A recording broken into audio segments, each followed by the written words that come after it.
आजकाल महापुरुषांच्या जयंत्या आल्या की डोळ्यासमोर उभे राहते ते म्हणजे डीजेच्या तालावर बेधुंद नाचणारी तरुणाई, रंगीबेरंगी वस्त्र परिधान केलेली दिमागदार नेते मंडळी।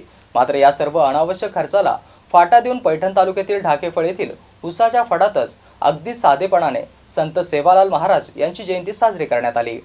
आपल्या कष्टावरती विश्वास ठेवून कोणतेही काम छोटे न मानता श्रद्धापूर्वक मेहनत घेतल्यास त्यातून मिळालेल्या पैशातून आपल्या मुलाबाळांना चांगले शिक्षण आणि संस्कार देऊन निर्व्यसनी ठेवणे हीच खरी संपत्ती। सेवालाल महाराजांच्या विचारांची शिदोरी प्रत्येक गोर बंजारा समाज बांधवांनी अंगीकारल्यास हेच खरे संत सेवालाल महाराज यांच्या चरणी खरे अभिवादन ठरेल, असे भावनिक मनोगत विजय राठोड, नितेश राठोड या ऊसतोड कामगारांनी आमचे प्रतिनिधी सतीश श्रीसुंदर यांच्याशी उसाच्या फडात जयंती साजरी करताना व्यक्त केले। यावेळी विकास राठोड, भीमदेव जाधव, बळीराम चव्हाण, आनंद राठोड, शोभा राठोड, निर्मला राठोड, गीता राठोड, ताराबाई राठोड, अभिनंदन आणि सोनाक्षी राठोड यांच्यासह अन्य समाज बांधवांनी साधेपणाने जयंती साजरी केली। Satish Shrisundar, MC news, Dhorkin.